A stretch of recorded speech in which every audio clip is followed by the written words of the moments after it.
আমাদের আজকের আলোচনার বিষয় যে আরসিসি দ্বিমুখী স্ল্যাব। আমরা এর আগের ক্লাসগুলোতে একমুখী স্ল্যাব করছি, যেটা প্রধান রড একদিকে থাকবে, আর আমরা আজকে শুরু করছি হচ্ছে দ্বিমুখী স্ল্যাব। দ্বিমুখী স্ল্যাব বলতে আমরা কি বুঝি, বা দ্বিমুখী স্ল্যাবের কোন ক্ষেত্রে দ্বিমুখী স্ল্যাব ডিজাইন করা হয়, সেটা আমরা ওয়ান ওয়ে স্ল্যাব যখন করি তখন কিছুটা আলোচনা করছিলাম। যে একটা স্ল্যাবের যদি তোমার চারিদিকে এরকম বিম সাপোর্ট থাকে, স্ল্যাব সাপোর্ট,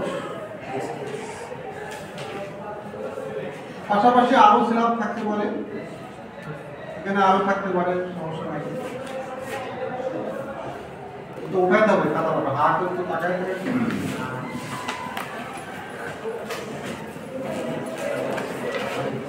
এরকম একটা স্ল্যাব প্রত্যেকটা আমরা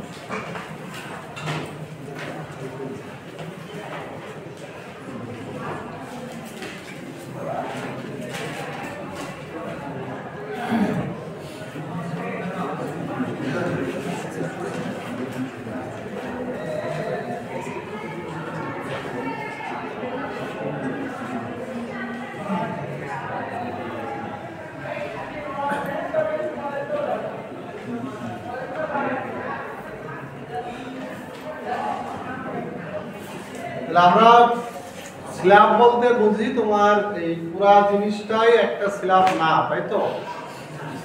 চারিদিকে বিম দ্বারা আবদ্ধ প্রত্যেকটা একটা করে স্ল্যাব।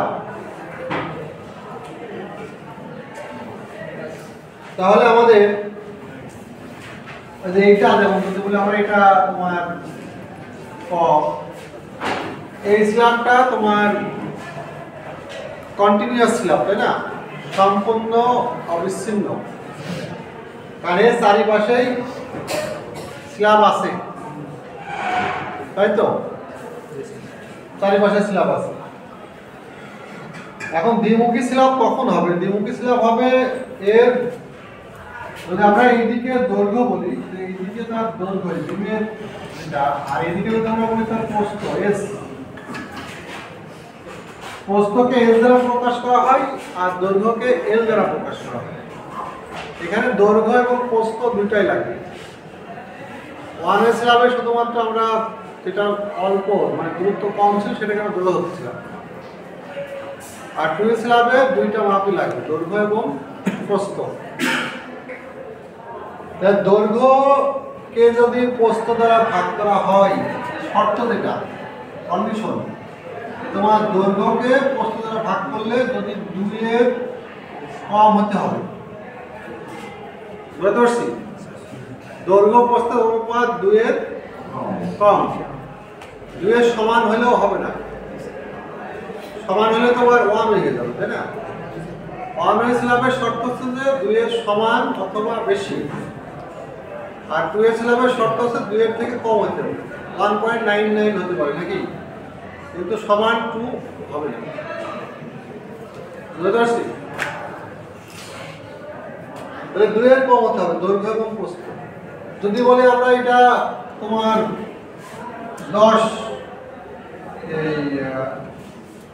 3 মিটার, আর এটা বলা যে তোমার 1.5 মিটার, এটা বেশি দিতে পারি, আমরা এটা 5 দিতে পারি, এটা 5, আর এটা তাহলে আমরা 4, দৈর্ঘ্য 5 মিটার আর প্রস্থ হচ্ছে 4 মিটার। এখানে 5 ভাগ আমরা 4 করি, 2 এর কম হবে না? 1.33 নাকি কত হয়?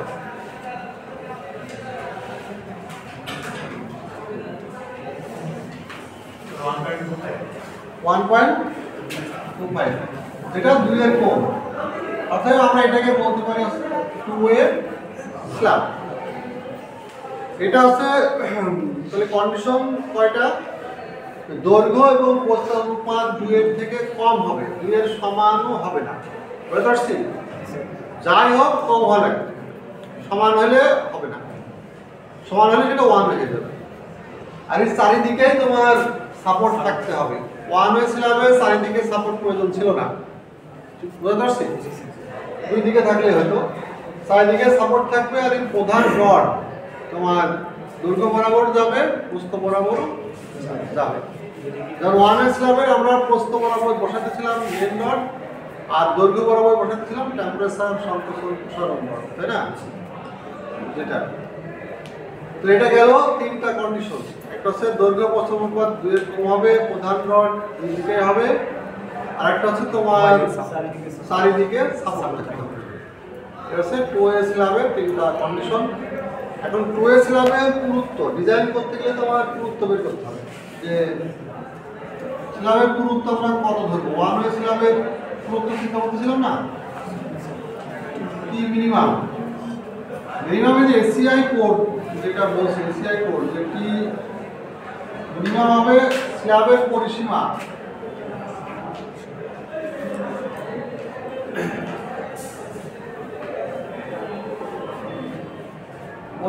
ভাগ 180। এটা তো সূত্র। পরিসীমা মানে কি, 4 বাহুর সমষ্টি। বুঝতে পারছি? এখানে 4 বাহু মানে কি, তোমার এটাও এল এটাও এল, তাই তো? এটাও এস এটাও এস। তাহলে তোমার দৈর্ঘ্য আছে 2টা, প্রস্থ আছে 2টা। এটা আমরা এটা করি 2l প্লাস 2s ভাগ 100। এটা 2 কমন দিলে কি হয়, l প্লাস s। পরিসীমা ভাগ 180। এটা আছে আমার। যদি এখন তুমি এটা সেন্টিমিটার নিতে হবে, সেন্টিমিটার নিলে সেন্টিমিটারে আসবে, মিটার নিলে মিটারে আসবে। তো সেন্টিমিটার নিলে আমরা যে এল এবং এস সেন্টিমিটার করে, যদি স্ল্যাবের পুরুত্ব আমরা সেন্টিমিটারে লিখি, মিটারে লেখা হয় না। এখন এটা বলছে যে এই টি মিনিমাম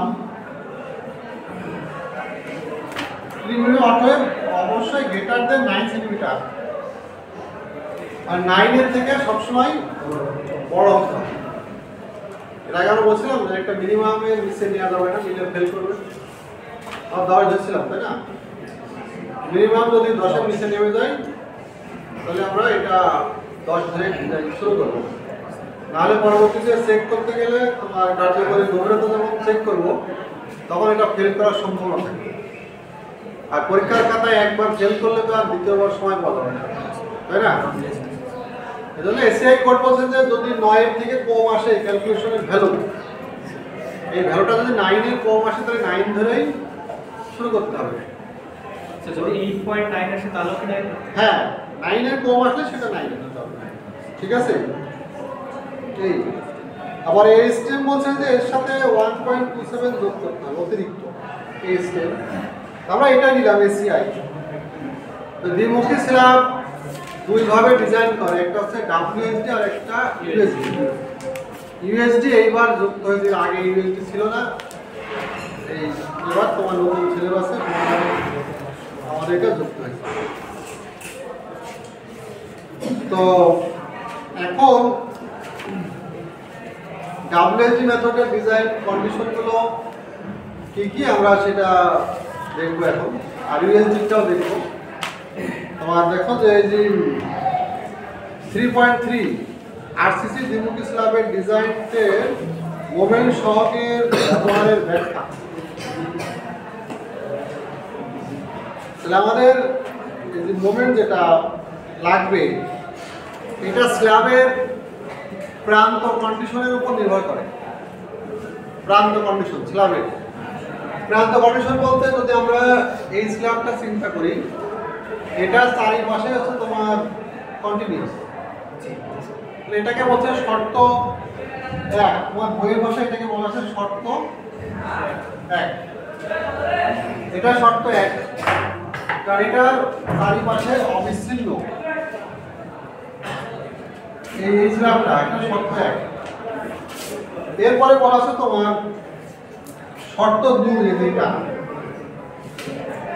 এখানটা তোমার আছে 83 পেজে চিত্র 3.2 83 পেজে চিত্র 3.2 বলা আছে এই চিত্রের উপরে নিচের টেবিল থেকে মান নিতে হবে এই চিত্র দেখে দেখে আমাদের যে স্ল্যাবটা ডিজাইন করতে বলবে সেটা কোন শর্ত ক্লাব করে বুঝতে পারছি তো শর্ত 2 করলে এটা আছে 4 প্রান্তেই স্ল্যাব আছে আর 2 নম্বরে বললো যে এটা এক প্রান্তে নাই 3 প্রান্ত আছে তাই না 3 প্রান্ত কন্টিনিউয়াস আর এক প্রান্ত আছে ডিসকন্টিনিউয়াস বুঝতে পারছি এক প্রান্ত বিচ্ছিন্ন আর 3 প্রান্ত অবিচ্ছিন্ন এটা গেল এখন শর্ত এটা হলো 3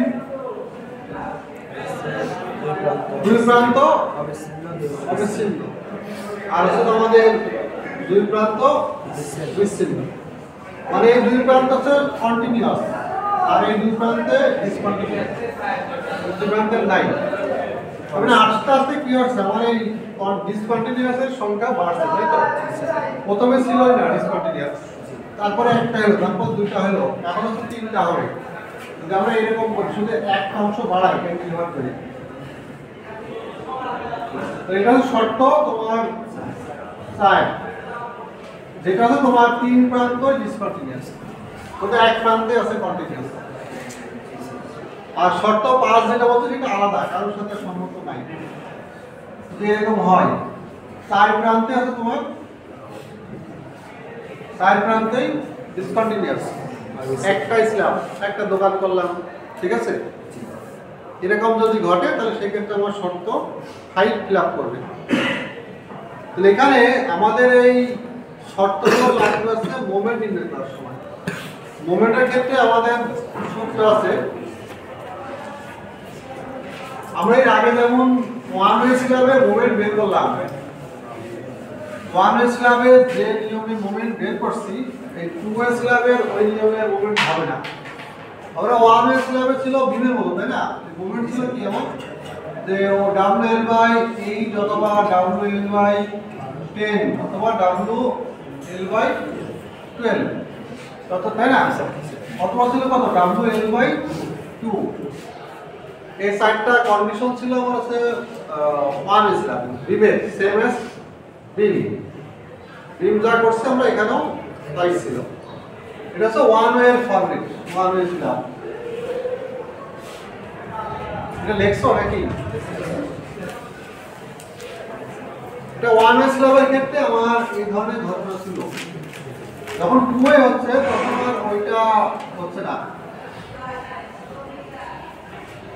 টু ওয়ে স্ল্যাবের ক্ষেত্রে মোমেন্ট হবে তোমার m সমান বলছে তোমার c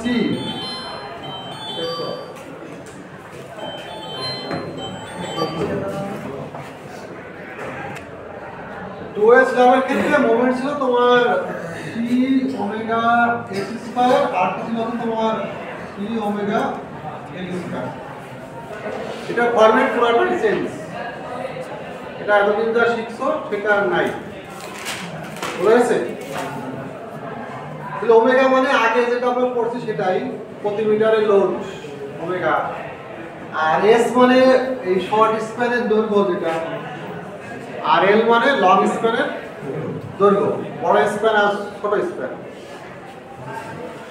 এই সিটার জন্য এই শর্ত লাগবে সি আমার মেনলি সির মান শর্ত থেকে আসবে বুঝা গেছে সির মান কিভাবে আসবে দেখো এই যে তোমার দ্বিমুখী স্ল্যাবের মোমেন্ট সহ টেবিল 3.1 টেবিল 3.1 এর ক্ষেত্রে মোমেন্ট কোএফিশিয়েন্ট যেটা এই সি আছে কোএফিশিয়েন্ট সহগ মোমেন্টের সহগ সহগ হবে 1 এ বলছে মোমেন্টের জন্য শর্ত কেস 1 মানে এটা নিজেরা কথা বলছো কেস 1 শর্ত 1 তাই বলছো না প্রথমে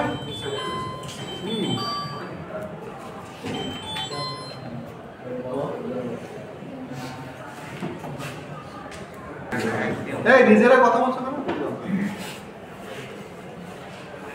কেস 1 এর ক্ষেত্রে তোমার বলছে যে আমাদের কেস 1 মানে শর্ত 1। শর্ত 1 এ কন্ডিশন কি যে আভ্যন্তরীণ প্যানেল, এটাকে বলা হয় আভ্যন্তরীণ প্যানেল, যেটা তোমার মাঝখানের প্যানেলটা চারিদিকে আছে তোমার কন্টিনিউয়াস, বুঝতে পারছি?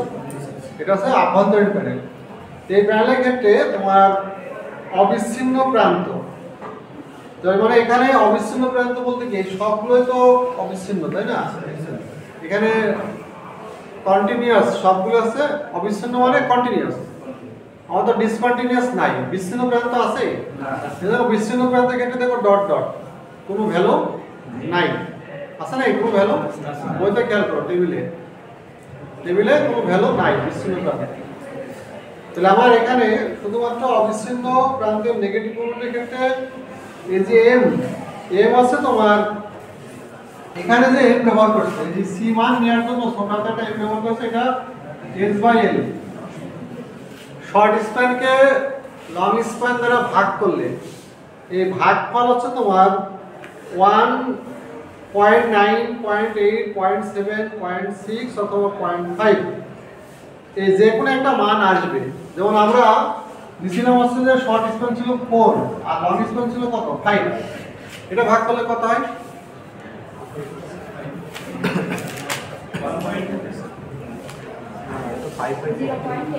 0.8। প্রথমে তো ছিল হচ্ছে সেটা 1 ওয়ে 2 এ পরীক্ষা করা হয়েছিল লং বাই শর্ট, আর এটা কি শর্ট বাই লং। আগের মতো চিন্তা করতে হবে না। এই মোমেন্টের জন্য এই যে আমি সি কোন ঘরেরটা নেব সেটা আসবে এইটার উপর নির্ভর করে, বুঝতে পারছি? তাহলে 0.8, তাহলে আমার 0.8 এর ঘরে যেতে হবে, কি আছে না 0.8 এর ঘরে গিয়ে তোমার অবিচ্ছিন্ন প্রান্তের জন্য 0.048, আর তোমার যেটা বিচ্ছিন্ন প্রান্তের জন্য কোনো নাই, আর মধ্য স্প্যানের জন্য তোমার 0.041, বুঝতে পারছি? এটা আছে 0.5 এর থেকে যদি কম হয় তখন 0.5 এর মান নিতে হবে।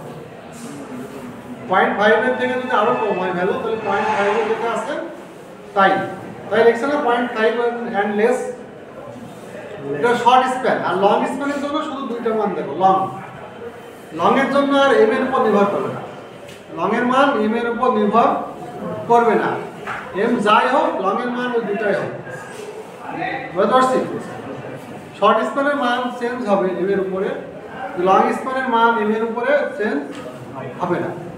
তাহলে এইভাবে শর্ট আমার যেটা কেস পড়ে, কেস 2, 3, 4, 5, এই 5টা কেসের ভিতরে যে কেস আমার ডিজাইন করতে বলে তার উপর নির্ভর করে আমার মোমেন্ট কোএফিশিয়েন্ট দিতে হবে। এখন এরপরে তোমার দেখো ফিগার আছে যেটা ইউএসডি বলতে ডিজাইন, ইউএসডি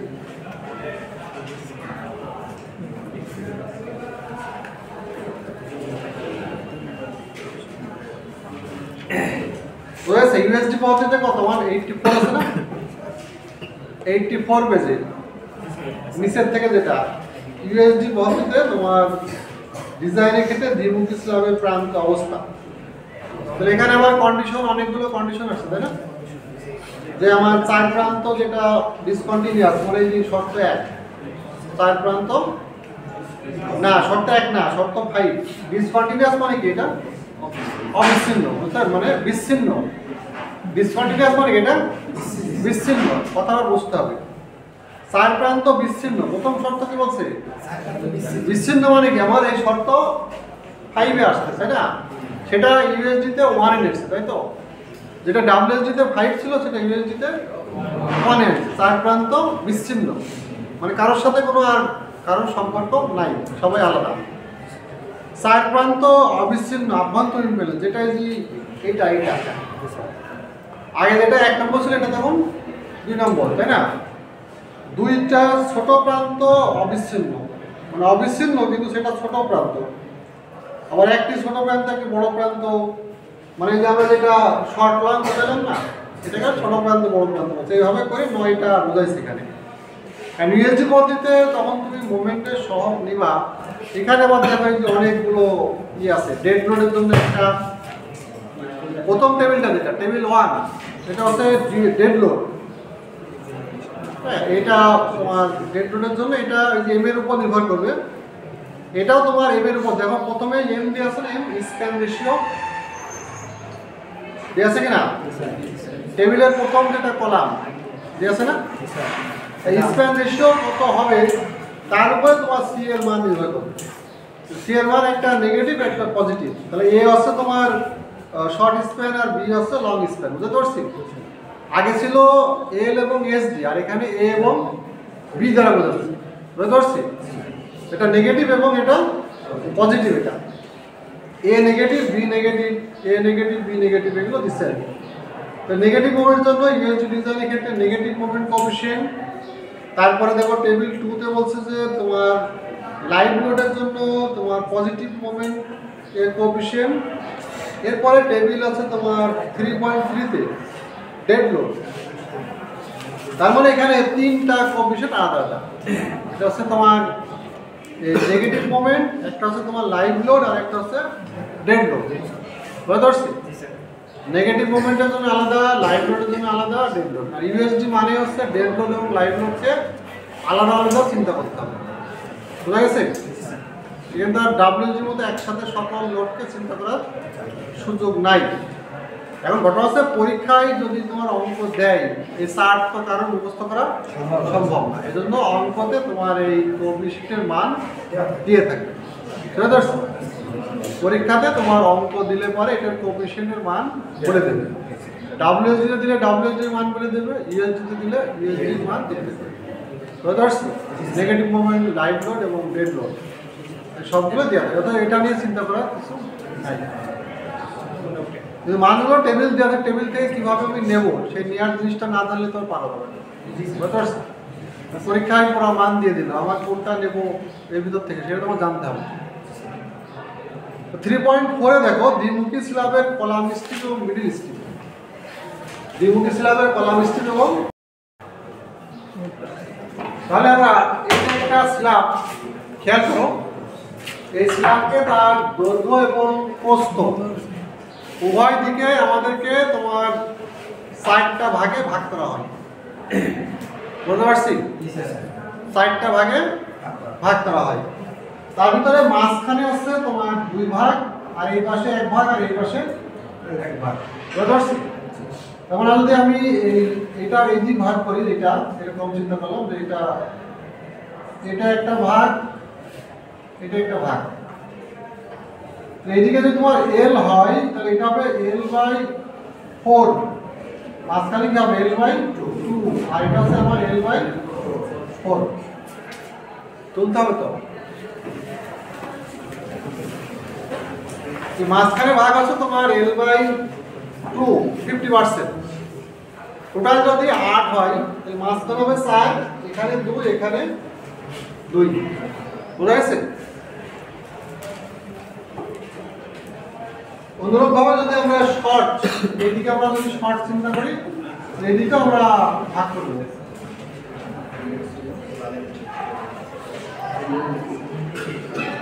এইদিকে আমার S/2, এটা আছে আমার S/4, এটা হচ্ছে S/2, আর এটা S/4। তো এইভাবে তোমার স্ল্যাব ডিভাইডেড হবে অঙ্ক করার জন্য। যেমন আমরা 1 ওয়ে স্ল্যাবে 1 মিটারের স্ট্রিপ নিয়েছিলাম, তাই না? 1 মিটারের স্ট্রিপ নিয়ে আমরা অঙ্ক করতেছিলাম। আর এখানে অঙ্ক করতে গেলে অঙ্কটাকে এরকম প্রত্যেকটা স্ল্যাবকে 4 ভাগ করতে হবে। 4 ভাগের মধ্যে মাঝখানে 2 ভাগ থাকবে, আর 2 পাশে 1 ভাগ 1 ভাগ করে। এটা শর্ট স্প্যান বরাবর এবং লং স্প্যান বরাবর, দুই দিকেই। বুঝতে পারছি?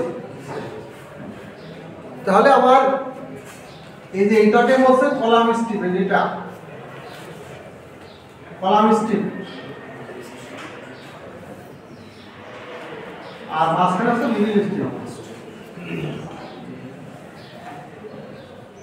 আবার এখানে এটা কলাম স্ট্রিপ। এইভাবে চিন্তা করো। তাহলে আমরা বলতেছিলাম যে তোমার দ্বিমুখী স্ল্যাবকে 4 ভাগ করা হয়, মিডিলে 2 ভাগ থাকে আর সাপোর্টের দিকে 1 ভাগ থাকে, তাই না? এদিকেও সাপোর্টের দিকে 1 ভাগ, এই পাশে 1 ভাগ, মাঝখানে 2 ভাগ। তাহলে এইটা আছে মিডিল জোন, মিডিল। আর এই কলাম স্ট্রিপ চারিদিকে আছে কলাম স্ট্রিপ। কলাম স্ট্রিপে তোমার নেগেটিভ মোমেন্ট তৈরি হয়, কলাম স্ট্রিপে নেগেটিভ, সব আছে নেগেটিভ, সব আছে নেগেটিভ। আর মাঝখানে হচ্ছে আমাদের পজিটিভ। পজিটিভ মোমেন্টের জন্য মিডিল স্ট্রিপের সকল রড নিচে থাকবে, বুঝতে পারছি? মিডিল স্ট্রিপের সকল রড আছে নিচে থাকবে, আর কলাম স্ট্রিপের নেগেটিভ মোমেন্টের জন্য সকল রড আছে উপরে দেখতে হবে। কারণ নেগেটিভ মোমেন্টকে প্রতিরোধ করতে গেলে আমার রডটাকে উপরে প্লেস করতে হবে, উপরের লেয়ারে। স্ল্যাবের যে পুরুত্ব আছে, লেয়ার বলতে বোঝাচ্ছে একটা স্ল্যাবের, ধরলাম যে এটা একটা স্ল্যাব আছে 15 সেন্টিমিটার একটা পুরুত্ব, তাই না? এই স্ল্যাব এটা আছে টপ লেয়ারের রড, এটা বটম লেয়ারের রড, বুঝতে পারছি? তাহলে আমার মিডিল স্ট্রিপের জন্য বটম লেয়ারের রড কাজ করবে, আর কলাম স্ট্রিপের জন্য টপের রড কাজ করবে। এই জন্য আমার এই যে column strip middle strip divided করা, যে রড প্লেসমেন্ট করা হবে, যে কোথায় রড আছে তোমার নিচে থাকবে আর কোথায় রড উপরে থাকবে, সেই জোনটা আমরা বের করলাম, জোন, বুঝতে পারছি? তার মানে আমার এখানে রড উপরে থাকবে, এখানে নিচে থাকবে, আবার এখানে উপরে থাকবে। সেটা লেন্থ কতটুকু, এরিয়া মানে কতটুকু দৈর্ঘ্য পর্যন্ত নিচে আর কতটুকু দৈর্ঘ্য পর্যন্ত উপরে থাকবে, সেটা আমরা দেখলাম, বুঝতে পারছি? এটা হচ্ছে তোমার পরীক্ষায় আসতে পারে, একটা কলাম স্ট্রিপ মিডিল স্ট্রিপের ডিভাইডেশনটা কেমন হবে এটা দেখানোর জন্য, কতটুকু কলাম স্ট্রিপ আর কতটুকু মিডিল স্ট্রিপ এটা। তাহলে আমরা এরপরে আসতে পারি 3.4.1 দ্বিমুখী স্ল্যাবের লোড বন্টন ব্যবস্থা। এই দ্বিমুখী স্ল্যাবের লোডটা কিভাবে ট্রান্সফার বন্টন হয়, সাপোর্টে লোডগুলো সাপোর্টে কিভাবে যায়, যদি আমরা একটা আলাদাভাবে চিন্তা করি, যে একটা দ্বিমুখী স্ল্যাব,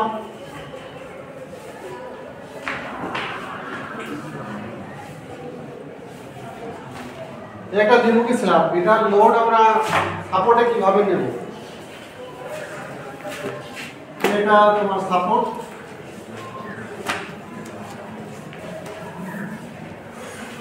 এটা বিম সাপোর্ট মনে করলাম। তাহলে আমরা এদিকে আছে লেন্থ আর এদিকে আছে তার প্রস্থ, দৈর্ঘ্য এবং প্রস্থ। এখন যদি কর্নার থেকে আমরা 45 ডিগ্রি অ্যাঙ্গেলে এরকম রেখা টানি, এদিকেও 45, এদিকেও আমরা 45 দিলাম, এদিকেও 45 দিলাম, দিয়ে এটা যদি আমরা এরকম ভাগ করি, ভাগ করলে তোমার এই অংশের এই যেটা ট্রাপিজিয়াম, এই অংশের লোডটা ট্রান্সফার হবে তোমার এই বিমে। এই লোডটা কোথায় যাবে? এই বিমে, বুঝতে পারছি? এটা অর্ধেক অর্ধেক হবে না, আমি মিডিল দিয়ে ভাগ করে দিলাম, এইটা চলে গেল এদিকে, এদিকে আর এরকম না, এটা ছিল 1 ওয়ে, 1 এর 50%, যেহেতু 2 পাশে সাপোর্ট ছিল, এক পাশে অর্ধেক আর এক পাশে অর্ধেক, কিন্তু 2 এর ক্ষেত্রে আর অর্ধেক অর্ধেক ওইভাবে হবে না। 2 এর ক্ষেত্রে এরকম ভাগ করতে হবে, স্ল্যাবটাকে ভাগ করে, এটা একটা ট্রাপিজিয়াম, এটাকে একটা ত্রিভুজ, এই ত্রিভুজ অংশের লোডটা নেবে এই বিম, তাই তো? বুঝতে পারছি? অনুরূপভাবে এই ট্রাপিজিয়ামের লোড আসবে এই বিমে, এই লোড আসবে। আমরা এইটুকু জায়গার ভিতরে যে আমরা এখানে বসে আছি, এই যে বিমের বিমটা যদি এভাবে ভাগ করে, তো এখানকার যতটুকু এরিয়া আমি পাবো, এই এরিয়ার উপরে যত কেজি লোড আসবে, বুঝতে পারছি? তাহলে বলি না প্রতি বর্গ মিটারে হয়তো 100 কেজি লোড, তাহলে আমাদের এখানে 10 বর্গ মিটার হয়, তাহলে টোটাল লোড কত হবে? 1000 কেজি, বুঝতে পারছি? 1000 কেজি লোড চলে আসবে এখানে, বুঝতে পারছি? এই হচ্ছে তোমার 2A স্ল্যাবের লোড ডিস্ট্রিবিউশন ব্যবস্থা। এটা 50% কোনো স্ল্যাব নেবে না, লং স্প্যান যেটা সেটা ট্রাপিজিয়াম নেবে, আর শর্ট স্প্যান যেটা ত্রিভুজ নেবে। এটা ভাগ করতে গেলে এখন অটোক্যাডে তুমি আঁকাই করতে পারো, বা খাতার উপরে আমরা যে মান দিয়েছিলাম এটা 5, যদি বলে এটা তোমার 5, এটা বলে 4, ট্রাপিজিয়ামের এটা তোমার কত হবে? 5, তাই না? আর এখানে তোমার এই 4 এর অর্ধেক কত হবে? 2 না? এটা হাইট কত হবে ইস ট্রাপিজমের ক্ষেত্রফল কি হাফ ইন্টু সমান্তরাল বাহুদের সমষ্টি, তাই তো? তাহলে এখান থেকে এইটুকু কত হবে আমার তাহলে এইটা লাগবে না, এইটা এই মান, এই মান এইটা যদি আমি পাই তাহলে এটা যদি আমার 2 হয় এটাও 2 হবে না, এটা কি 45 নাকি না?